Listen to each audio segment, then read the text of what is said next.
अस्सलाम वालेकुम। नमस्ते, सत श्री अकाल। उम्मीद करता हूँ फिट होंगे, बेहतरीन होंगे, अपनी लाइफ अच्छे से एंजॉय कर रहे होंगे। हम चारों की तरह आज एक और वीडियो और उसका टाइटल है उसका टाइटल है जी तारड़ एंड डॉक्टर इश्तियाक से पाक is still under British Raj, 9 Pakistani killed in Iran, future of पाक। और अभी वीडियो देखते हैं, रिव्यू बाद में देंगे। मेरा नाम है राणा मोहम्मद अली, मेरे साथ हैं Mohammad Sameer Khokhar, Nadeem Iqbal Janjua. Malik Saqlain Iqbal. So guys, let's start. Start. दोस्तों, मैं हूं कमर चीमा। और दोस्तों, जिस तरह के आप देख रहे हैं, आज मेरे साथ मैंने स्पेशल रिक्वेस्ट की साजिद तारड़ साहब से और डॉक्टर इश्तियाक साहब से, और इन दोनों की बड़ी मेहरबानी। आज हम एक इम्पॉर्टेंट डिस्कशन करने जा रहे हैं on future of Pakistan. Pakistan में कुछ ही दिनों बाद, 10 से 12 दिन बाद इलेक्शंस हैं, और इंडिया के अंदर भी अगले 3-4 महीनों के बाद इलेक्शंस हैं। ये खित्ता हमारा क्या देख रहा है कि यहाँ पे क्या हो रहा है, इंडो पैसिफिक में तब्दीलियाँ देख लें, हमारे रीजन में जो तब्दीलियाँ उस हवाले से। सबसे पहले तो डॉक्टर इश्तियाक साहब एंड साजिद तारड़ साहब, सर आप दोनों का बहुत शुक्रिया। बहुत बहुत मेहरबानी इनवाइट करने की। अपना डॉक्टर कमर चीमा साहब, बड़ी देर के बाद, मैं तो बड़ी देर से इंतज़ार कर रहा था कि हमारा ट्रियो दोबारा आए, क्योंकि जी बहुत पॉपुलर है ये। जी बिल्कुल, थैंक यू सर। डॉक्टर साहब, आपकी इजाज़त से साजिद तारड़ साहब आपसे शुरू करूंगा। सर, आज 9 पाकिस्तानी ईरान में मारे गए हैं। मुझे ज़रा करंट बात करनी पड़ रही है। इससे पहले आपको पता है कि ईरान और पाकिस्तान के मामलात जिस तरह बिगड़े, चीज़ें आउट ऑफ कंट्रोल हो गई। अभी 2 दिन बाद ईरानी फॉरेन मिनिस्टर पाकिस्तान आ रहे हैं। पाकिस्तान में इलेक्शन की गहमा गहमी है, और हम इस वक्त इस फाइनेंशियली भी आपको पता है IMF पैकेज पे चल रहे हैं। केयर टेकर हुकूमत हमारे पास तकरीबन 1 साल से है, सूबों के अंदर तो, मरकज़ के अंदर भी काफ़ी लंबी है। तार साहब, कैसे देख रहे हैं पाकिस्तान का मुस्तकबिल? इलेक्शंस भी होने वाले हैं। आप कैसे मुस्तकबिल देखते हैं? और पर्टिकुलरली जो ईरान पाकिस्तान के जो ताल्लुकात ख़राब हो रहे हैं, फॉरेन मिनिस्टर भी आ रहे हैं, और साथ में ये कहने को आ रहा है कि थर्ड पार्टी है जो ताल्लुकात को ख़राब कर रही है और मामलात कर रही है। आप सारी सिचुएशन को कैसे देखते हैं सर?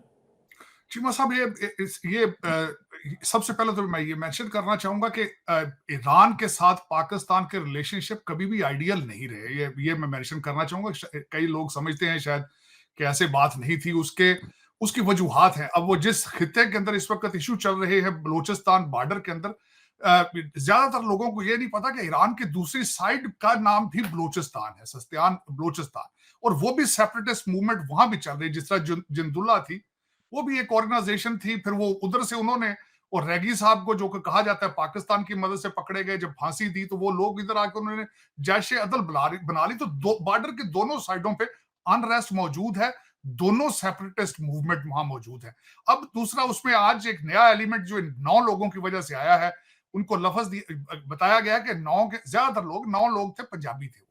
अब मैं यहां ये बताना चाहूंगा कि ईरान के अंदर या बलूचिस्तान के अंदर, दोनों साइड पे, उस साइड के बलूचिस्तान का तो मुझे अंदाजा नहीं, लेकिन हमारे पाकिस्तान वाले बलूचिस्तान के अंदर पंजाबियों के लिए खास एक नफरत मौजूद है।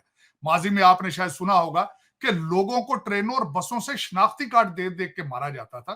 तो ये भी कोई नई बात नहीं है। अब वो कॉरिडोर है, वो जो एरिया है जहां पे एक गाड़ी रिपेयर करने वाली जगह पे वो जो हादसा हुआ है, कि जहां पे 9 पाकिस्तानियों को कत्ल किया गया, पंजाबी लोगों को। अब वो पंजाबियों का एक रास्ता गुजरगाह है, वो उसकी भी वजह यह है। गुजरगाह किस चीज की है? ये जो डंकियां लगाते हैं बच्चे हमारे, वो सारे बलोचिस्तान और ईरान से गुजर के टर्की जाते हैं।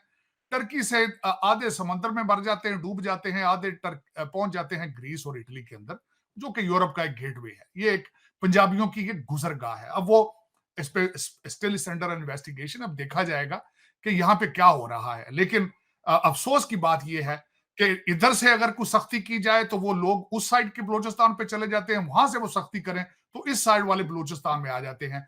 अब वहां पे हो क्या रहा है कि एक ईरान अंडर सैंक्शंस है, फाइनेंशियली वीक रहा है ड्यूरिंग ट्रम्प पीरियड के। ये उनका तो ओबामा पीरियड में आके उनका कुछ सांस निकला है, उसकी वजह से वो थोड़ा सर्वाइव किया उन्होंने, जिसकी वजह से वो काफी ग्रोथ करके अब वो उनका जो है, आप देख रहे हैं गाजा में जो हो रहा है, उसके बाद आप देख रहे हैं इराक और सीरिया में उनका इन्फ्लुएंस देख रहे हैं, लेबनान में देख रहे हैं। ये सारी ओबामा साहब की मेहरबानियां हैं जिन्होंने उनको खुल के पैसे दिए, सैंक्शंस को वीक किया। और उस पाकिस्तान वाली साइड पे जो हमारी एजेंसियां हैं, हमारे लोग हैं, वो स्मगलिंग में मसरूफ हैं, वो बॉर्डर इन्फोर्समेंट में तो मसरूफ नहीं है। और यही इश्यूज हैं। और नॉट ओनली ये इशू आज के हैं, बड़े पुराने हैं इशूज ये। और दूसरा, चीमा साहब, मैं शर्मिंदगी के साथ कहूंगा, आप कह रहे हैं कि इसमें थर्ड पार्टियां इसमें मसरूफ हैं। तो थर्ड पार्टियां मसरूफ कैसे होती हैं? वो पैसा लगाती हैं। थर्ड पार्टियां खुद नहीं आती हैं, वो पैसा लगाती हैं, हम बिक जाते हैं। अब मैं ईरान ने अगले दिन क्या किया है, मैं थोड़ा सा इस पे बोलना चाहूंगा, दुख के साथ कहूंगा। इजराइल और अमेरिका को वो डायरेक्ट चैलेंज नहीं कर सकते। उन्होंने कुछ मिसाइल मार दिए इराक के ऊपर, कुछ मिसाइल उन्होंने सीरिया के ऊपर मार दिए, कुछ पाकिस्तान पे। इनमें सब चीजों में कॉमन क्या है? सारे मुसलमान हैं, सारे मुसलमान कंट्रीज हैं, और सारे तीसरी पार्टियों के हाथों में खेलते हैं। सारे खुल के पैसे लेते हैं। इराकी भी डॉलर बनाते हैं, सीरियन भी डॉलर बनाते हैं, ईरानी भी बनाते हैं, पाकिस्तानी भाई भी डॉलर बनाते हैं। तो उसमें आप थर्ड पार्टियों को ब्लेम नहीं कर सकते। मैं बल्कि आज आप दो लोगों से एक क्वेश्चन करना चाहूंगा, बल्कि तीन क्वेश्चन करना चाहूंगा। Both of your scholar on the international relations और पॉलिटिकल साइंटिस्ट। सबसे पहला क्वेश्चन ये करना चाहूंगा चीमा साहब, इसी रेफरेंस के साथ है कि 1.9 बिलियन मुसलमानों के पास एक भी लीडर मौजूद है जिसको हम कह सके कि बाकिरदार है, करप्ट नहीं है, और मुसलमान उम्मा को लीड करने की सलाहियत रखता है? या कोई एक ऐसा मुल्क आप नाम लें जो कि सारे मुसलमान कंट्रीज की रिप्रेजेंटेशन कर सके? दूसरा मैं ये क्वेश्चन ये करना चाहूंगा कि 25 करोड़ पाकिस्तानी हैं इस वक्त। मुस्तकबिल के बारे में आज उनकी बात करेंगे। मैं आप दोनों स्कॉलर से ये पूछना चाहूंगा, पाकिस्तान का एक भी लीडर आज जिंदा जो हो, मैं ये नहीं कहूंगा कि अब मरे हुए लीडरों की हम उनकी हिस्ट्री बोलें, एक भी लीडर आप ऐसा नाम लें जो पाकिस्तान को इस सारी मुसीबत से निकालने की सलाहियत रखता हो? ये मैं दो क्वेश्चन आपसे पूछना चाहूंगा, बल्कि अगली हम डिस्कशन इसी बेस पे करेंगे, बेस्ड ऑन द सर्कमस्टांसेस, माजी, हाल और मुस्तकबिल। बिल्कुल सही कहा आपने तार साहब के 2 अरब 1.9 बिलियन आपने कहा मुसलमान हैं, 25 करोड़ पाकिस्तानी हैं, लीडर कोई नहीं और हम मरों को तलाश कर रहे हैं। और आज हाल जिधर जिधर जिन मुल्कों में 60-60 70-70% यूथ है, उनको हम जो लोग चले गए हैं उनका क्या विजन देंगे? उनको तो आज का विजन चाहिए, उनको तो अगले 30 साल जिंदगी कैसे गुजारनी है। डॉक्टर इश्तियाक साहब आपके पास आता हूँ सर। इलेक्शंस हो रहे हैं डॉक्टर साहब पाकिस्तान में। ये इलेक्शन कोई पाकिस्तान के अंदर वाकई तब्दीली लेके आ सकते हैं? वाकई सेंटर और पेरिफेरी जो है वो कनेक्ट कर सकते हैं? क्योंकि कहा जा रहा है कि पेरिफेरी बहुत दूर है सेंटर से। वो बलोचिस्तान देख लें, वो खैबर पख्तूनख्वा देख लें, बहुत सारी ऐसी चीजें हैं। आप स्कॉलर हैं, आपने पाकिस्तान के ऊपर बड़ा किताबें लिखी हैं। सर इस पे जरा हमें रहनुमाई करें, क्या ये इलेक्शन जेल करेंगे पाकिस्तान को, या मजीद जो डिफरेंसेस हैं डिफरेंट स्टेक होल्डर्स के दरमियान वो बढ़ने का खतरा है? How do you see this sir? बहुत मेहरबानी आपकी डॉक्टर साहब। बात ये है कि सेंटर और परिफरी को अगर देखें तो जो दो जमातों को हमारी इस्टेब्लिशमेंट आगे ला रही है, एक पंजाब की वो पार्टी है और एक सिंध की है, तो परिफरी की तो इसमें रिप्रेजेंटेशन है ही कोई नहीं पहले से ही, अगर जो भी इलेक्शन होता है। दूसरी बात ये है कि वेदर इमरान खान को मैं इन्फेंट टेरेबल कहता हूँ, उसने अच्छा भला मौका अपना ज़ाया कर दिया, बाई स्टेट को चैलेंज किया, ये किया वो किया। अब कैसे इलेक्शन है कि जब उस पार्टी को जो कि पॉपुलर, उसके साथ भी तो लोग हैं, उसको उतनी आज़ादी से अपना कैंपेन कंडक्ट करने की मौका नहीं दिया जा रहा। तो ये इलेक्शन शुरू से ही डिटर्मिन्ड है कि इसका मेजर विनर PMLN होगा, और साथ साथ वो ये भी नहीं चाहते कि सिर्फ नवाज शरीफ ही उसमें हो, they want the Sindhi element also. तो पंजाब में भी उनका मैंने देखा है कि हमारी इस्टेब्लिशमेंट ने बिलावल भुट्टो के लिए बड़े जलसे करवाए हैं, ये सारा कुछ करवाया। तो मेरे ख्याल से इलेक्शन के बाद जो हुकूमत बनेगी उसको कई लोग क्वेश्चन करेंगे। सो आई डोंट थिंक कि 8 फरवरी के बाद कोई बहुत बड़ी तब्दीली आ जाएगी, but I hope I am wrong, क्योंकि what I think we all three want कोई मिरेकल हो और ये मुल्क जो है वो एक मुनासिब तरीके से चलना शुरू हो जाए। जैसे कि जो इलेक्शन के रिजल्ट पहले ही समझ आ रहे हैं मुझे, तो उसकी बुनियाद पे तो ये कंट्रोल्ड इलेक्शन है, इसकी क्या वैलिडिटी होगी, लेजिटिमेसी क्या होगी, यानी लोग क्या इसको मानेंगे कि ये एक जेन्युइन इलेक्शन है? मगर एक और भी बात है, पाकिस्तान में लोगों की राय को, उनकी चॉइसेस को कभी ऑप्शन नहीं दी, कोई इम्पोर्टेंस नहीं दी गई। तो हो सकता है लोग तंग आके मान भी लें कि यार चलो एक हुकूमत तो बनी है, लेकिन जो मैंने उनकी बातें सुनी हैं दोनों साइड्स की, उसमें कोई ऐसी एक नहीं है। नवाज शरीफ की तरफ से अलबत्ता एक बड़ा अच्छा बयान था कि हम इस इलाके में गुर्बत ख़त्म करने के लिए इंडिया के साथ और बाकी नेबर्स के साथ अच्छे ताल्लुक चाहते हैं। मैं समझता हूँ I am one of those who would support that. लेकिन बिलावल भुट्टो का तो स्टैंड आपको पता ही है, बुचर ऑफ गुजरात वाला जो है वो उसके साथ कनेक्टेड है। तो फॉरेन मिनिस्टर अगर हमारे बिलावल बनते हैं, प्राइम मिनिस्टर नवाज शरीफ बनते हैं, तो वो क्या एक कोहेरेंट कैबिनेट होगी या नहीं होगी, या बनने के बाद इनको हुक्म होगा कि भाई अब ये करना है। हमें तो ये भी नहीं ना पता कि हुकूमत अगर बन भी जाए इलेक्शन के बाद, तो क्या वो इंडिपेंडेंटली एक अथॉरिटी के तौर पे डिसीजन ले सकती है, या एस्टेब्लिशमेंट फिर भी उनको डिक्टेट करेगी कि ये हो सकता है, ये नहीं हो सकता। So these are some of the classical uncertainties about Pakistan जो मुझे इस 8 फरवरी के इलेक्शन के बाद ख़त्म होते नज़र नहीं आ रहे। बिल्कुल ठीक है, थैंक यू डॉक्टर साहब। तारड़ साहब, पाकिस्तान मुस्लिम लीग नवाज और पीपल्स पार्टी ने अपने जो मैनिफेस्टो जारी किए हैं इलेक्शंस के हवाले से, उन्होंने जो इंडिया के हवाले से बात की है, उन्होंने इंडिया के साथ जो नॉर्मलाइजेशन है उसको लिंक कर दिया कश्मीर के साथ। उन्होंने कहा जी वो 370-35A को रिवर्स करेंगे तो बात करेंगे, यही वो बात है। 2 दिन पहले पाकिस्तान के army chief general Asim Munir ने भी एक बड़ी टफ स्टेटमेंट दी है भारत के हवाले से, कि उन्होंने कहा जी हम कोई नॉर्मलाइजेशन नहीं चाहते। कई हलकों का कहना यह है क्योंकि जनरल बाजवा ने बड़ी सॉफ्ट लाइन ली हुई थी इंडिया से, और दुनिया को बड़ा पता था कि हम डायलॉग करना चाहते हैं, हम बात करना चाहते हैं, इंडिया नहीं करना चाह रहा। सो एस्टैब्लिशमेंट वापस एक हॉकिश लाइन पे जा रही है, बिकॉज इंडिया ने आगे से कोई रेसिप्रोसिटी शो नहीं की, वो एक रेसिप्रोकल कुछ दिखाया भी नहीं है। एंड पॉलिटिकल पार्टीज आपको पता है एक वो हमेशा दबी रहती हैं, उस तरह बात भी नहीं करती। आप इस सिनेरियो को कैसे ड्रॉ करेंगे? इंडिया के साथ नॉर्मलाइजेशन ना होना जो है वो पॉलिटिकल पार्टीज भी नहीं मान रही, एस्टैब्लिशमेंट भी टफ लाइन ले रही है। How do you see this situation sir? Cheema साहब, थोड़ा सा मैं इसको इलेक्शंस के हवाले से रिबट करना चाहूंगा, थोड़ा सा इसको वो इस हवाले से कि एक पाकिस्तान में कुछ ऐसे लोग हैं जो बार बार ये मुसलसल कह रहे हैं कि इलेक्शन के बाद पता नहीं दूध की नहरें चल जाएंगी वहां पे, हालांकि मैं उसके हक में नहीं हूं। जिस तरह के इलेक्शन 2018 में हुए थे उसी तरह के इलेक्शन 2020 में हो रहे हैं। उस वक्त भी एस्टेब्लिशमेंट साथ थी किसी को लाने के लिए, आज भी एस्टेब्लिशमेंट किसी के साथ है इस इलेक्शन का। और जिस तरह डॉक्टर साहब ने फरमाया है, अगर इन हालात के अंदर अगला प्राइम मिनिस्टर पहले पिक कर लिया गया है, कैबिनेट ऑलमोस्ट एस्टेब्लिश कर ली गई है, सारी दुनिया इसको देख रही है, और इसकी क्रेडिबिलिटी क्या होगी ये भी है। अगर दुनिया को दिखाने के लिए जमहूरियत एक हाइब्रिड सिस्टम बनाया जा रहा है, तो दुनिया को पहले ही उसकी क्रेडिबिलिटी का इल्म हो चुका है।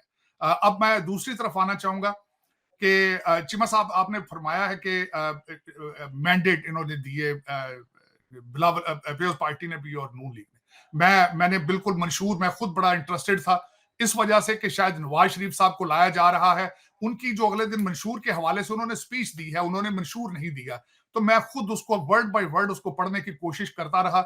सेनेटर सदीकी साहब ने उसको लिखा था, उन्होंने सिर्फ उसमें पढ़ने की कोशिश की है। अफसोस के साथ मुझे उसमें से उन्होंने ये जरूर जिक्र किया है कि दूध की नहरें होंगी, लेकिन ये नहीं बता सके कि दूध आएगा कहां से। ये एक बड़ा इशू था। फिर उन्होंने जो उसमें से सिर्फ एक खास बात की है कि नैब को खत्म कर दिया जाएगा, लेकिन यह नहीं फरमाया कि करप्शन को किस तरह रोका जाएगा। उसके बाद उन्होंने भारत की तरफ इशारा दिया है कि हम भारत के साथ अच्छे रिलेशनशिप रखना चाहते हैं, यह नहीं बताया कि हमारे साथ एस्टेब्लिशमेंट है या नहीं है। फिर आपने खुद फरमाया है कि कश्मीर के साथ उन्होंने कंटीजेंट कर दिया है उसको। अब वो करने वाली बात यही है कि हम चाहते हैं लेकिन नहीं भी चाहते, हम एक स्टेप आगे जाते हैं, 2 पीछे आते हैं। अब मैं इसमें थोड़ा सा अर्ज ये करना चाहूंगा कि 2 चीजों ने स्पेशल एक शाख दिया है जो मेरे जैसे डॉक्टर साहब जैसे आप जैसे लोग हम ये चाहते हैं, बल्कि इस चीज पे बिलीव करते हैं कि जब तक उस रीजन में हमारे पड़ोसियों के साथ रिलेशनशिप ठीक नहीं होंगे, we can not move forward. जब तक इनके साथ ट्रेड नहीं होगा, इस वक्त तक अभी तक आप अपने पड़ोसियों के साथ स्मगलिंग करने में इंटरेस्टेड हैं, ट्रेड करने में इंटरेस्टेड नहीं है। जब तक ये चीज आप चेंज नहीं करेंगे, you can not move forward. आप अफगानिस्तान और ईरान के साथ खुल के स्मगलिंग करते हैं आप, लेकिन आप ट्रेड नहीं करना चाहते। भारत के साथ आप दुश्मनी चाहते हैं, ट्रेड नहीं चाहते, बल्कि उनकी दुश्मनी को कैश करते हैं बार बार आप चाइना से। शायद आप वही चाहते हैं कि कैश करते रहें, शायद ये भी इसमें सिग्नल जा रहा हो। लेकिन और दूसरा इसमें चीमा साहब बिलखसूस ये मैं कहना चाहूंगा कि ये जो कुछ भी स्टेटमेंटें जा रही हैं, जो कुछ ये हमारे उस रीजन के अंदर पावर शिफ्ट हो रही है, हमारे उस रीजन के अंदर रीग्रुपिंग हो रही है, उसके सिग्नल आपको नजर आ रहे हैं। डॉक्टर जयशंकर साहब went to Moscow and then he went to Iran. आपको सारा नजर आ रहा है उसमें। आपको पूरा इस खित्ते के अंदर एक नई रीएडजस्टमेंट होती नजर आ रही है। हमारे आर्मी चीफ साहब का बड़ा कामयाब दौरा, एक हफ्ते का वाशिंगटन डीसी का, रिप्रेजेंट मेनी थिंग्स। और उसके बाद ये यकलत शिफ्ट इस तरीके से था। बाजवा डॉक्ट्रिन ये था कि अपने border with India has to be a soft border, और हमें दहशतगर्दी के खिलाफ दूसरे बॉर्डर पे तवज्जो देनी चाहिए। शिफ्ट आ रहा है इस चीज के अंदर। अब देखें कि आगे फ्यूचर प्लान क्या होता है इसके अंदर। मैं आखिर पे, जिस तरह मैं इसमें आपने कहा है कि मंशूर आया है, मंशूर आएगा या आगे क्या होगा, मैं फिर एक बात दोबारा कोट करना चाहूंगा। अनवर मकसूद साहब ने से किसी ने, Anwar Maqsood is a very good scholar, अब अच्छे ड्रामा राइटर हैं, सब कुछ है। उनसे किसी ने पूछा था कि पाकिस्तान का मुस्तकबिल क्या है, आप किस तरह प्रेडिक्ट करना चाहें, क्या हाल है। उन्होंने कहा अगर पाकिस्तान को अच्छा फौजी और अच्छा मौलवी मिल जाए तो शायद चेंज हो जाए। तो अब उसके लिए हम दुआ ही कर सकते हैं कि अच्छा फौजी, अच्छा मौलवी किस तरह मिलेगा, ये डिपेंड करता है आने वाले हालात पे। लेकिन under the given circumstances none of the political party has was able to predict anything, और किसी के पास कोई प्रोडक्ट नहीं है जिसको एक्सपोर्ट करके कौम को आगे लाया जा सके। किसी के पास कोई एजुकेशन पॉलिसी नहीं है कि बच्चों को कंप्यूटर स्किल्स किस तरह देनी है। मैंने कल भी आपको कहा था कि एक खान एकेडमी अमेरिका में एक खान लड़के ने बनाई थी, दूसरे खान एकेडमी पाकिस्तान में बनी है जिसका 1,25,000 वर्कर है, सिर्फ उर्दू में ट्वीट लौंडे लपाड़े करने के लिए तैयार किए गए हैं। उनको ड्रॉप शिपिंग नहीं सिखाई गई, उनको यह नहीं बताया गया कि कंप्यूटर से पैसे किस तरह बनाने हैं, उन्हें यह नहीं बताया जा रहा कि आर्टिफिशियल इंटेलिजेंस किस तरह करनी है। जब उसका वक्त आता है तो अपने बच्चे लंदन भेज देते हैं पढ़ने के लिए, और कौम के बच्चों को कहा जाता है कि ये सियासत नहीं, ये जिहाद है, बाहर निकलो, गोलियां चलाओ, गोलियां खाओ, आग लगा देंगे, हम जिहाद करेंगे। वो मैं अब बताना ये चाहता हूं, जहां से जिहाद सारा शुरू हुआ था वहां अल्कोहल की दुकान बन रही है रियाज में। कुछ होश करो, इन बच्चों को गलत चीजें ना सिखाओ, इनको एक्सट्रीम पे ना लेके जाओ। बड़ा अरसा आपने दहशतगर्दी से पैसा बनाया है। अब दुनिया 21st सेंचुरी, अगली सेंचुरी जो है, is not for the terrorism और not for hatred, for God sake. इस वक्त टेक्नोलॉजी और इकोनॉमी का दौर है। इन बच्चों को ये बताओ कि हमने आगे किस तरह बढ़ना है। 6ठी सेंचुरी का जब भी देखा जाता है, कल पेशावर में हादसा हुआ है, एक मस्जिद के अंदर झगड़ा हुआ है, एक पीटीआई के बंदे ने मौलवी को मुनाफिक कहा है और वहां से उसको निकाला गया है। और इस वक्त the country is seriously divided dangerous scale पे जाके डिवाइडेड हो चुका है। लेकिन इस वक्त में हर मौलवी, हर दूसरा बंदा जब इस्लाम का नक्शा पेश करता है, वो कहता है खुलफाए राशिदीन का दौर। तो इज्तिमा और इत्तेहाद का भी तुम्हें सबक दिया गया था, उस साइड में क्यों नहीं जाते हो? तुम क्यों चाहते हो कि गधों के ऊपर खड़े होकर तुम पत्थरों से ही जिहाद करना है? तुम नालज के खिलाफ क्यों नहीं जिहाद करते हो? जहालत के खिलाफ जिहाद क्यों नहीं करते? यही अलमिया है कि आपके रूलिंग एलीट जो है, कुछ 10,000 के करीब हैं, चाहे वो सीएसएस अफसर हैं, चाहे वो जज हैं, जो कुछ भी हैं, उन सब के बच्चे इस वक्त लंदन में बैठे हैं। वो सिर्फ कनाडा की एक पीआर के लिए पूरे 25 करोड़ लोगों के गुर्दे बार बार बेच रहे हैं। बिल्कुल सही कह रहे हैं तार साहब, आपने तो बड़ा अच्छा इसको एक्सप्लेन किया है। डॉक्टर साहब, जो बातें तारड़ साहब कर रहे हैं, पाकिस्तान के अंदर एक कमजोर वीक पॉलिटिकल डिस्पेंसेशन है। अफगानिस्तान, ईरान और इंडिया के साथ ताल्लुकात जो हैं वो बड़े कमजोर पड़ गए हैं। मुस्लिम वर्ल्ड, तारड़ साहब ने कहा, तब्दील आ रही है, रियाज में अल्कोहल शॉप खुल गई है, वो एक और डायरेक्शन में जा रहे हैं। हम किधर हैं?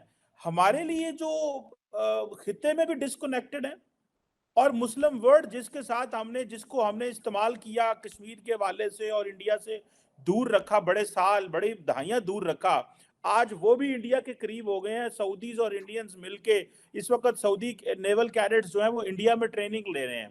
सऊदी अरब और इंडिया जो है वो मिलिट्री एक्सरसाइज कर रही है पाकिस्तान के बॉर्डर के ऊपर, राजस्थान में।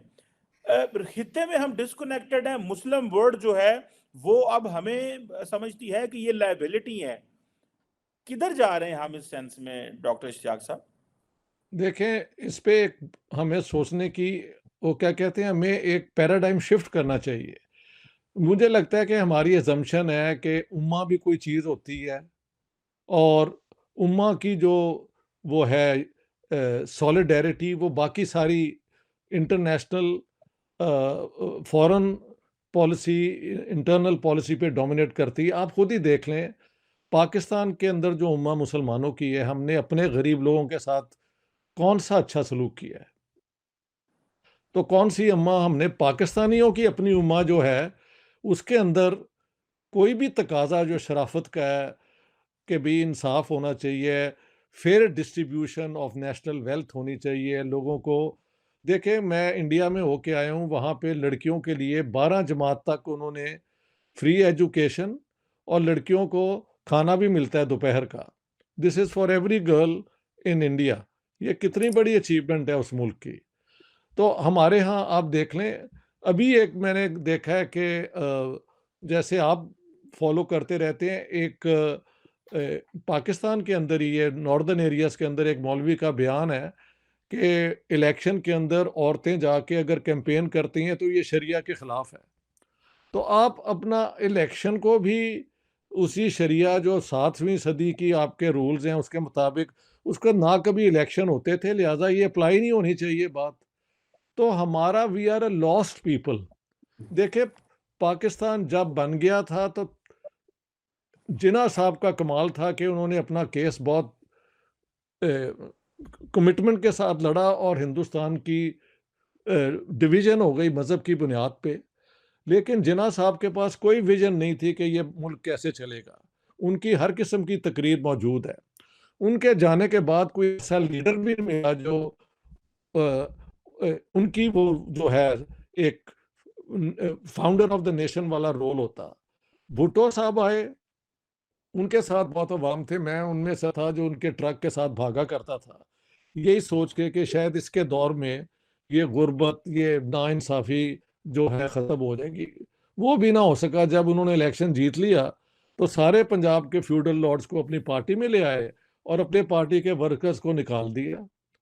अब एक और लीडर जिसका मानना पड़ेगा, एक अवामी तौर पे पॉपुलर हुए अपना इमरान खान, उन्होंने अपनी उस पोजीशन में कोई ऐसी रिस्पॉन्सिबल बातें नहीं की, जबकि जनरल बाजवा की पोजीशन इंतहाई दुरुस्त थी कि भी नॉर्मलाइज ट्रेड विद इंडिया और कश्मीर का इशू नहीं करेंगे, तो इनकी कैबिनेट ने उसको ओवररूल कर दिया। तो बात यह है कि हमारे पास फुकदान है इंडिपेंडेंट सोच का। अभी आपने बताया कि ये दोनों पार्टीज का मैनिफेस्टो में है कि आर्टिकल 370 ख़त्म करें और ये और वो। भाई बात सुनो, हु आर यू? या तो होना कि लाइन ऑफ कंट्रोल को क्रॉस करके पाकिस्तानी पंजाब कश्मीर में आके उन्होंने कोई तब्दीली की है, तो वी आर ऑल कंसर्न्ड। पिछले 75 साल से वो उनके इलाके में है और उसके लिए मैनेज करने के लिए वो मुख्तलिफ कॉन्स्टिट्यूशनल चीज़ें लाए हैं। अब उन्होंने ख़त्म कर दी है और उनके सुप्रीम कोर्ट ने उसको सपोर्ट भी कर दिया है। दुनिया के अंदर this issue is dead and gone. ये हमारी जो है ना फॉरेन ऑफिस, हमारी ये जो एलीट है और ये, इनके पास कोई वो क्या कहते हैं अवेयरनेस नहीं है, एजुकेशन नहीं है। इन्होंने कभी इंटरनेशनल थ्योरी को नहीं पढ़ा कि कैसे दुनिया के अंदर एक मुल्क जो है अपनी जगह बनाता है। अब हिंदुस्तान जो है वो तो दुनिया में एक मेजर प्लेयर के तौर पे बनता जा रहा है, वेदर वी लाइक इट और नॉट, और हम वी आर नोवेयर देयर। तो पाकिस्तान का क्या बनेगा? एक तो इलेक्शन के बाद देख लेंगे। मैं भी और साजिद भाई वी आर एग्रीड कि ये जो सोच रहे हैं ना कि दूध की नहरें निकल आएंगी, वो सब एक it's a mirage, it's a delusion जो हम जानते ही हैं। लेकिन लेट्स होप कि उसके बाद कोई छुपा ऐसा प्रोग्राम ये ले आए हमारी एस्टेब्लिशमेंट के लैंड रिफॉर्म हो जाए, हाँ जी, और वो जो हमारी नेशनल इंस्टीट्यूशंस हैं उसके अंदर एक सीरियस किस्म की commitment rule of the law को ले आए। But all this is depending on a miracle के जो होगा नजर नहीं होता मुझे होते हुए।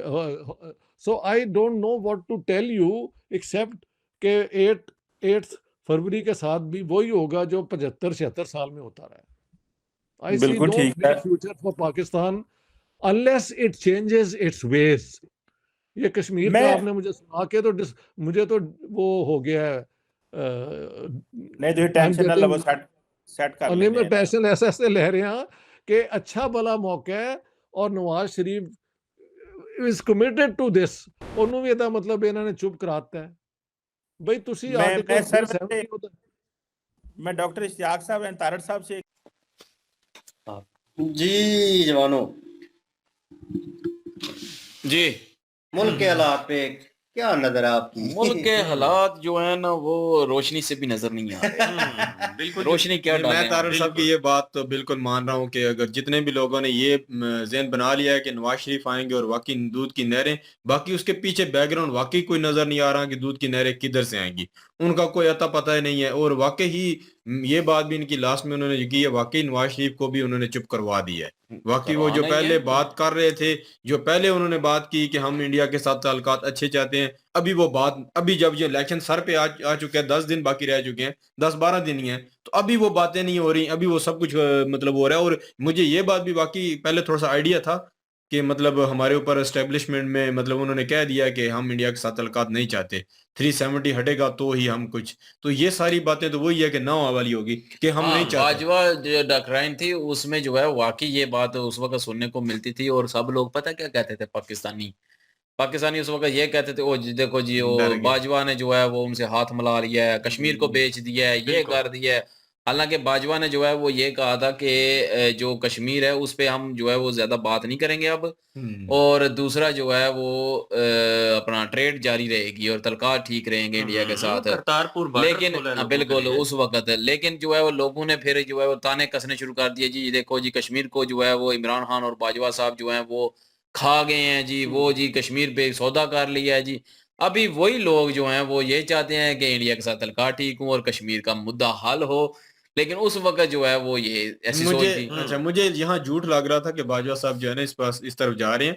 बाकी मैंने बातें दोनों तरफ सुनी थी, पर मुझे लगता था ये एक सिर्फ पलंदा या एक झूठ है इसके ये पर ये बात अभी इन्होंने कही है तो मुझे लग रहा है कि वाकई ये बात सच्ची थी और बाजवा जी साहब ने बिल्कुल ये बात सही की थी कि इंडिया के साथ ताल्लुकात जब भी अच्छे होंगे तो आने वाला जो 5-6 साल है उसके बाद वाकई पाकिस्तान के हालात अच्छे हो सकते हैं। इस चीज से हमें यार वाकई कश्मीर काफी के मामले में हमें पीछे हटना पड़ेगा। काफी चीजें जो हैं वो हमें मिल सकती हैं ट्रेड हो सकती है काफी आईटी ऐसी का चीजें हैं सिस्टम जो बहुत सस्ती जबरदस्त आ हो सकता है सकती हैं पाकिस्तान में। आईटी आईआईटी जो है वो इधर खुल सकती हैं तो यकीन करें ये 5G पाकिस्तान में इंडिया से आ सकती है, सब बहुत कुछ आ कुछ मिल सकता है सकता है भाई हमें। जो कुछ इंडिया में चल रहा है ना हाफ एंड हाफ आपको मिल सकता है। बिल्कुल मिल सकता बिल्कुल है मिल तो वो सकता है। सहूलतें पाकिस्तान को भी मिल सकती वो हैं। एक बात इसमें भी है, वो पाकिस्तान की सोच के ऊपर भी होगा, जितनी पाकिस्तान की सोच अच्छी होगी वो हाफ से भी ज्यादा बढ़ सकता है। और जो लेकिन ये सोच को तो वहां बदलना पे है ना। डिजिटल जो है वो करेंसी यूज होती है अब ठीक है वो हाँ, सारा सिस्टम इधर भी पेटीएम आ सकता है। इधर भी आ बिल्कुल सहूलतें बहुत तो कुछ, बहुत है यार। मतलब पाकिस्तान के लोगों के वारे न्यारे हो सकते हैं अगर ये इस तरफ आ जाएं तो। लेकिन कुछ लोग बोलेंगे जी पाकिस्तान को इंडिया ने गोद में ले लिया गोद में उठा लिया ये नहीं वैसे ही। गोद ऐसे में लोगों को भी फिर रोकना पड़ेगा नहीं हुकूमत गोद में तो वाकई वो नहीं, बात भी क्योंकि ये ठीक है बात लेकिन ये बात ये है ना कि ट्रेड करनी है ना। ट्रेड।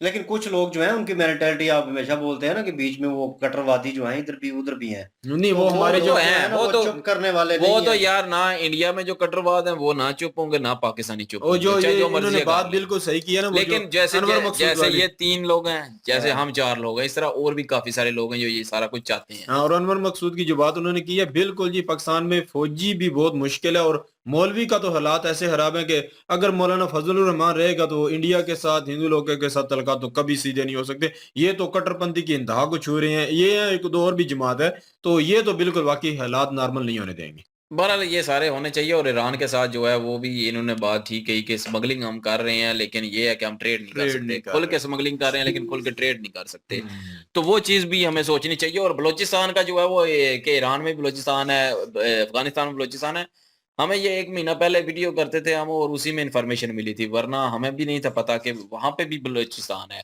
हम्म। और दूसरी रही बात कि बलोचिस्तानी पंजाबियों से नफरत करते हैं इसमें कोई जरा बराबर शक नहीं है वाकई नफरत करते हैं। पंजाबी उधर देख लें बलोचिस्तान में तो उधर मारना शुरू कर देते हैं मार उनको देते हैं। क्योंकि मेरे अपने कजन भी थे जो वहां पे काम करते थे तो उनके पीछे भी बड़े लगे रहते थे वो वापस आ गए थे फिर तो सिविल इंजीनियर थे। तो ये चीजें जो है ना वो बलोचिस्तान में बहुत आम है वो वो पागल पंजाबियों से ऐसे नफरत करते हैं ना जैसे कोई जो होता है ना कह लें कि इंडिया पागल कुत्ता पाकिस्तान। हो तो कोई देख के किसी को जो हालांकि है वो नफरत इसमें करता है। कसूर जो है वो सारे पंजाब का नहीं है, कसूर चंद लोगों का है जिन्होंने उनके साथ ज्यादतियां की हैं और ज्यादतियां उनका की। ख्याल है कि ये पंजाब की तरफ से वो ज्यादती हो रही सारे है। ही पंजाबियों को ख्याल गलत फिर वो समझते पूरी हैं। नजरियात जो कम्युनिटी है आ जाती है ना। जी जी, ख्याल और उनके नजरियात अगर किसी हद तक देखे जाए तो बिल्कुल परफेक्ट है, क्योंकि जो चीजें उनके साथ हुई हैं उसमें पंजाब का बहुत बड़ा हाथ है। जो ज्यादतियां उनके साथ हो रही हैं उसमें उनका ये मानना है और ये देखना है कि जो पंजाब से बनाई जा रही हैं पॉलिसीज तो वो तो इस चीज को लेकर करते हैं, लेकिन वो सारे पंजाबियों के लेकिन साथ मुझे इस तरह ये समझ करते नहीं हैं, आती ना थोड़ा वो गलत है। ठीक है जिन्होंने गलत किया उनके साथ करें लेकिन जो मासूम वहां पे काम करने जाते हैं बलूचिस्तान उनकी कोई में, ज्यादती उनका क्या नहीं है। कसूर है? उन्होंने तो आपकी हाँ। कौन सी पॉलिसियां चेंज की हैं बलूचिस्तान की? ये भी नहीं, तो वो बात कुछ है। वो जो मैं अप्रोच बात करते हैं, जो अटैक करते हैं, उन तक उनकी अप्रोच नहीं होती। हाँ, उन तो तक बस उनकी फिर अप्रोच मासूम नहीं को देते मारना तो उनके बड़ा स्वाब का काम है। फिर वो भी गलत करते हैं ना। वो गलत करते हैं वो बलूचिस्तान इदारे वाले। ने किया तो उसके साथ वो टक्कर नहीं ले सकते। वो हम नॉर्मल पंजाबियों को जो उनके साथ नॉर्मल मैं पंजाबी बलूचियों खुद नहीं टक्कर ले नहीं सकता नहीं किसी से। मैं खुद बलोचियों से प्यार करता हूँ, मैंने अपना भाई मानता हूँ। मैं अखवानियों से, ये अपने जो हमारे खैबर पख्तूनख्वा वाले पठान है सारे, मैं उनसे भी प्यार करता हूँ, पर मैं अगर जाऊंगा तो वो हमें भी नहीं छोड़ेंगे। यार यकीन करें, वो इधर आते हैं पंजाब में, हम हम जो उन्हें है वो उन्हें प्यार कुछ भी देते नहीं हैं। कहते, प्यार देते हैं, इज्जत से बुलाते हैं, लेकिन कोई कोई किसी को नहीं मारता। लेकिन अगर कोई पंजाबी बलूचिस्तान में चला जाता है तो वहां पे उसको कत्ल कर दिया जाता है। खैबर क्यों? पख्तूनख्वा में हो भी जाता हालात बहुत खराब है, वहां भी बहरहाल हम यही ट्रोल चाहते किया हैं जी जाता कि है। जो पाकिस्तान की मेंटालिटी है, जो सोच है, उसको चेंज किया जाए, जो नजरियात हैं उनको चेंज किया जाए। दुनिया बहुत आगे जा चुकी है और हमें अपनी सोच से निकलकर आगे बढ़ना है और अपने नजरियात जो 76 साल से हम लेकर चल रहे हैं उनको जब तक हम चेंज नहीं करेंगे हम आगे सरवाइव कभी भी नहीं कर सकते। अगर हम चाहते हैं कि हम आगे सरवाइव करें तो हमारी जो सोच 76 साल से बनी हुई है उसको चेंज करने की जरूरत है। हमारी जो पॉलिसीज हैं उनको चेंज करने की जरूरत है और प्रैक्टिकली, ये सिर्फ बयानात से नहीं काम चलना, प्रैक्टिकली जितने भी नेबर कंट्री हैं उनके साथ हमारे ताल्लुकात बेहतर होना बहुत जरूरी है। कोई भी कंट्री जो है वो तरक्की कर ही नहीं सकता जब तक उसके नेबर जो कंट्री हैं उनके साथ ताल्लुकात स्ट्रांग नहीं है। बिल्कुल उनके साथ और ट्रेड करें। बिल्कुल, और ताल्लुकात स्ट्रांग करने के लिए जो गलत पॉलिसीज हैं उनको छोड़ना पड़ेगा और जो लीगल तरीके हैं वो अपनाने पड़ेंगे।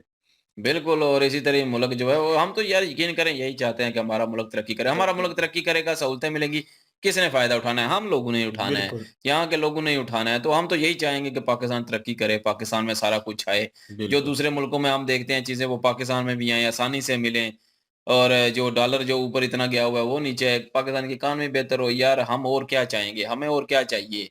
हम तो यहाँ पे रहते हैं, पाकिस्तान में रहते हैं, और हमें तो ये सारी चीज़ें चाहिए। तो और लेकिन मुझे हम तो यही चाहते हैं ना, और इसी पे बात करते हैं। हमको ये थोड़ी है कि हम जो है वो अगर इंडिया की वीडियो कर रहे हैं तो इंडिया के गुण गाने शुरू कर देंगे। अगर वहाँ वहाँ पे कुछ है, कुछ ख़ास है तो हम ज़रूर तारीफ़ करेंगे। बिल्कुल अगर नहीं है तो हम बताएँगे कि ऐसा कुछ नहीं है, फ़ील हमें होता। बिल्कुल लेकिन जो चीज़ें की कमी है पाकिस्तान में और इंडिया में, काफ़ी सारी चीज़ें हैं, तो हम उस पे बात करते हैं, तो वो नहीं हकीकत है, नहीं, एक बात है फैक्ट ना, बात एक है। बात है। अगर अगर हम्म। इसके अपोजिट अगर हम सोचें, जैसे मतलब वो बोल रहे हैं कि दूध की नहरें हमें कहाँ से मिलेगी, कोई नजर नहीं आती, नहीं, नहरें तो तो अगर हम वही बना लेंगे, नहीं लेकिन वो दूध कहाँ कहाँ से से मिलेगा? लाएँगे? वही ना, मतलब वही है, बात यही है ना कि अगर इसके अपोजिट अगर हम देखें, पाकिस्तान ने कोई वे ही नहीं बताया अभी तक हमें। आरटी का जो जितना भी मतलब ये है शोभा, ये हम और किधर से ले भी नहीं सकते, और कोई हमें देगा भी नहीं, और हमारे ऊपर कोई ट्रस्ट करेगा भी नहीं। वही अगर इंडिया से हम करें तो मतलब 50 से 40-50% चांस है कि अगर इंडिया के साथ हालात अच्छे करें तो ये टेक्नोलॉजी आ सकती है, आसानी से आ सकती है। भाई अवाम हमारे में अवेयरनेस हाँ, भी होनी इसीलिए हम जरूरी है इंडिया की ना। बात कर रहे हैं यहाँ बैठ के कि इंडिया में वो चीजें हैं और वो देता भी है। वो ये नहीं है कि हर टेक्नोलॉजी वो अपने पास आसानी रखता से है। हमें मिल सकते हैं ना, अगर बिल्कुल। तलकात बेहतर हो जाएँ तो। इसलिए हम इंडिया की बात कर रहे हैं। क्वालिटी का कौन सा है पता नहीं, हाँ, Amazon। लेकिन इंडिया की एक छोटी सी डिमांड है जो हमें पूरी करनी होगी और वो यही है कि अपनी सोच को ठीक कर लें, पॉजिटिव कर लें, अपने नजरियात ठीक कर लें, हकीकत को माने, झूठ का जो पलंदा आप लोगों ने पकड़ा हुआ है उसको हम छोड़ दें। हम जो चीजें नेगेटिव वाली हैं उनको छोड़ें और पॉजिटिव में चलें। अभी तो हमने नफरतों का एक जो बीज बोया हुआ है उसको खत्म हम खुद नहीं करना चाह रहे। और एक तो इंडिया एक और दो ही बात बड़ी चीजें खास हैं ना, बात एक करता है। कश्मीर को छोड़ दें हम तो इंडिया वही बेहतर है, और दूसरा जो है वो हर चीज में मजहब को देखना छोड़ दें तो वो छोड़ एक और दें। बात भी ये दो इंडिया चीजें करता ही है। हैं इंडिया नहीं, एक चाहता है। और बात इंडिया करता है, इंडिया ये भी बात करता है कि आप अपना एक बंदा सामने लाए, हम बात किसके साथ करें। वो बोलते हैं हम कंफ्यूज हैं, हम किसके साथ पाकिस्तान में बात करें। इसके आगे मैं नहीं बोलता, वो ये बात करते हैं इंडिया वाले कि हम बात किसके साथ करें। जिसके साथ बात करते हैं वो बोलता है मैं आगे बात करूंगा, वो बोलते हैं आगे वाले का हमें बताओ ना, हम आगे वाले के साथ खुद बात करें। वो सामने बंदा नहीं आ रहा। यहाँ यहाँ पे तो और कायदे दूसरी आजम चीज जो है वो हमारे, उनके पास कोई ये रना के नजरियात अथेंटिक नहीं, नजरियात नहीं बिल्कुल थे, ऐसा जिसकी वजह से पाकिस्तान को चलाया जा सकता, तो किसी और की तो क्या एक पॉइंट मजाल पर है? पाकिस्तान बना था और पाकिस्तान बनने के बाद उनको खुद भी नहीं पता था कि इस मुल्क को मैंने चलाना लेके किस कैसे तरफ है? जाना है, इसका विजन क्या है, हमने बनाया तो जीरो। मकसद किस पे बनाया है, तो बाकी कुछ कोई चीजें है, नहीं थी। बाकी कौन सी किसी बाकी मूली है, जब वो कायदे अनवर आजम को ही नहीं पता था। बिल्कुल। और फिल वक्त जो पोजीशन चल रही है, इस मुल्क के जो हालात चल रहे हैं, वो अनवर मकसूद से किसी ने सवाल पूछा कि अगर अब मौजूदा हालात में कायदे आजम मोहम्मद अली जिन्ना होते तो क्या होता। उन्होंने वो भी कहा खुदकुशी कोर्ट कर लखपत लेते। जेल में होता। नहीं, अनवर मकसूद ने कहा था कि अमर मकसूद ने कहा वो कोर्ट लखपत जेल में होता। भाई उनके नजरियात आपको बोलने की वो क्या कहते हैं अनुमति नहीं है, क्योंकि भाई वहां पे भी एक फेरा हो चुका है और वाइड करें। बहरहाल हम लोगों ने वो भी देखना होता है बहरहाल जो चीजें हैं, जो फैक्ट हैं, उस पे हम बात करते हैं और उसके फैक्ट पे ही बात कर रहे हैं अपना ना। ओपिनियन देते हैं। और बाकी ये है कि ये तीनों भी तो पाकिस्तानी है ना जिनको हम सुन बिल्कुल रहे हैं। बिल्कुल, लेकिन ये है कि साजिद तारड़ साहब जो हैं वो यूएस में बैठे हुए हैं, थोड़ा बहुत वो freedom of free way speech का में फायदा उठा लेते हैं। तो उनमें वो चीज़ है, वो उस चीज़ का लाभ उठा सकते हैं।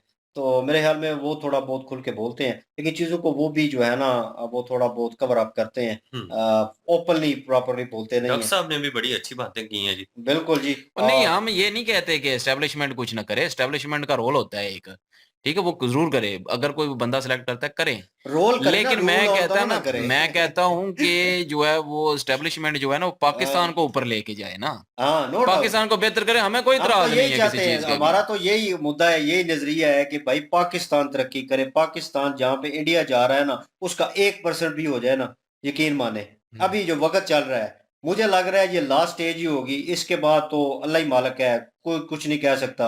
और जिस तरह अवाम बाहर जा रही है और जिस तरह अवाम जो है वो दो तरफा नजरिए में बटी हुई है, कंफ्यूज हुई पड़ी है, कंफ्यूज है ठीक है पाकिस्तानी ना, अवाम। तो वो क्या रिएक्ट करेगी, क्या आगे का सोचेगी? भाई अगर ज़हन आपका फ्रेश होता है, आपको खान रोटी कपड़ा मकान इस चीज़ से निकले होते हैं, तो आप आगे की थोड़ा बहुत सोचते हैं, ठीक है? आपकी वही चीज़ है कि बेसिक सहूलियात ही आपकी पूरी नहीं है, आप उसी के फिर वो उसी के आगे पीछे लगे रहेंगे। फिर वो इन्होंने भी कहा इश्तियाक अहमद साहब ने भी, इन्होंने भी कहा, ये मैं भी वो जनरल की गाड़ी के आगे पीछे घूमता कि शायद ये चेंज कर देगा कुछ, ठीक है? वही आजकल हुआ पड़ा है। ये अब चल रहे हैं इलेक्शन डेज, मेरे घर के सामने गाड़ियां खड़ी थी, आगे पीछे जनाब लेलों की तरह उनके आगे पीछे घूम रहे थे। ये वही बंदे हैं, जब ये वोट ले लेंगे, सिलेक्ट हो जाएंगे, जाके असेंबली में बैठेंगे, उसके बाद उन्होंने मुंह नहीं लगाना, हमें बंदा ठीक हमें है ना? नजर ही नहीं आना। ठीक है, इधर झुक झुक के सलाम कर रहे होते हैं, हर चौथे पांचवें बंदे के साथ मिल रहे होते हैं, जो कुर्सी पे बैठा होगा उससे भी दूर जाके 4 कदम जाके मिलेंगे, वरना ये गाड़ी से उतरते हैं, इनको आकड़ देखने वाली होती है, ठीक है ना? 4-4 गाड़ियां इनके साथ होती हैं। आम बंदा जो वोट जिसकी इतनी पावर है, ठीक है, उसने सेलेक्ट किया है इन्हें, उन्हें कोई अहमियत नहीं देते उसके बाद। लोगों को फिर भी समझ नहीं आती। ये हमारा माइंड स्टेट है और ये हमारी सोच है। इन्होंने कैसे आगे बढ़ना है, इसको चेंज करना पड़ेगा। बहरहाल वीडियो अच्छी थी, इनकी डिबेट अच्छी थी, और लाइक कर दें, शेयर कर दें, सब्सक्राइब कर दें। इंशाल्लाह मिलते हैं नेक्स्ट वीडियो में। अपना ख्याल रखिएगा, दुआ में याद रखिएगा। तब तक के लिए अल्लाह अल्लाह हाफिज, हाफिज, पीस।